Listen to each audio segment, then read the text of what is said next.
Good afternoon. President Wyman, esteemed faculty, proud families, and most importantly, the graduating class of 2025. It is such an honor to be speaking in front of you all today. Before I begin, I would be remiss if I did not take a moment to acknowledge and thank my two loving parents who, through their unwavering support, have enabled me to become the person I am today. I would also like to thank all of my friends, housemates, Overwatch teammates, professors, and the Marist administration for giving me such a wonderful and unforgettable Marist experience. 4 years ago, we walked out onto this campus as wide-eyed first-year students armed with shower caddies, mini fridges, unlimited meal swipes, and a desire to learn. Today, 4 years later, we leave as graduates of Marist University. Yes, university, a historic first for our now alma mater. While the name has changed, the Marist spirit that lies beneath has never shined brighter.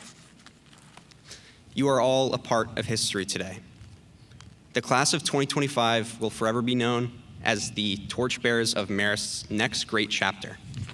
And who knew 4 years could fly by so fast while also feeling like a lifetime? As you sit here today, take a moment to reflect on the journey that led you to this seat.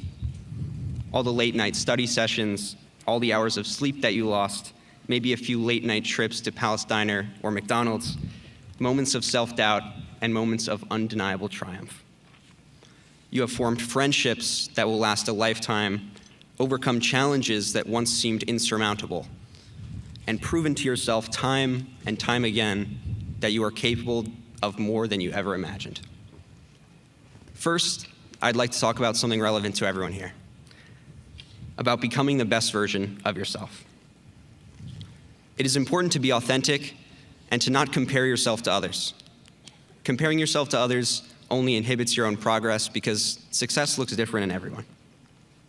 Comparison is said to be the thief of happiness, and comparing yourself to others will only inhibit your own progress. In the pursuit of becoming your best self, you must invest in your growth, your well-being, and your dreams. You must stay curious, embrace failure, and put in a lifelong effort to continue learning. It is also important that you do not become complacent.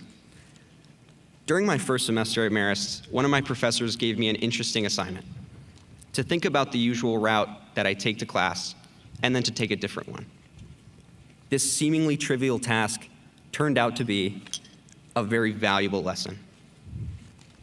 It is so easy to fall into habits, to always take the known path, to go about life on autopilot.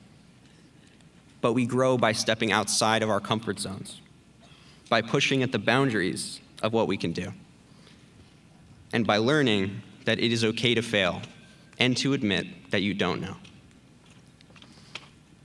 Failure is not the opposite of success. It is part of the journey. I have failed plenty, more than I should admit, but over time, I began to see those failures as opportunities for growth.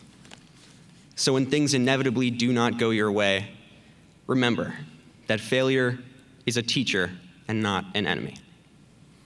My next piece of advice is to always bet on yourself. And no, I'm not talking about literal gambling. If you do not root for yourself, you are getting in your own way. Because when you bet on yourself, you always win. Nobody knows what the future holds, but those who truly believe in themselves know that the future is crafted right now. The work will not do itself, and nobody can do it for you.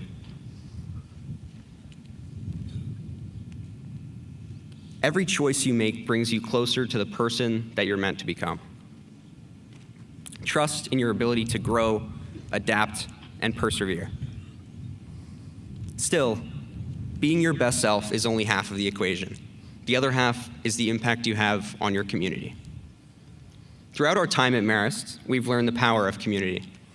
Whether it was cheering on the Red Foxes at a basketball game, attending one of Marist's incredible a cappella or theater performances, volunteering at local organizations in Poughkeepsie, or simply supporting a friend through a tough time. We've seen how small acts of kindness can ripple outward and create lasting change. Apart from kindness, one of the most important aspects of community is education. This idea is deeply rooted in the Marist tradition. The founder of the Marist brothers, Saint Marcelin Champagne, once said, "The work of education is a work of love. It is a continuous act of self-giving." An educated community is a strong community, and a strong community equips everyone in it with the support that they need to thrive. That's the thing about community. It's not just about what you get from it, but it's about what you can give to it. It's about showing up for others even when you're struggling yourself. It's about lifting people up even when it's difficult. It's about remembering that the world is a better place when we all care for each other. Now, as we prepare to leave Marist, I'm reminded of the four certainties in life: death, taxes, President Wyman posting selfies on his Instagram, and your relatives asking you about your post-graduation plans at every family gathering.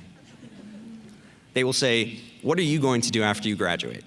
I'm sure you've heard this question a million times in the last year, and your response probably speaks to your immediate plans in the coming months. But I'd like to ask you a final time. What are you going to do after you graduate? Not just right after, but all of after. What will you create? Who will you meet? What will you learn? Where will you go? And who will you become? The future is yours to shape. Congratulations to the Marist University class of 2025. I am so excited to see all of the amazing things you will go on to do. Thank you.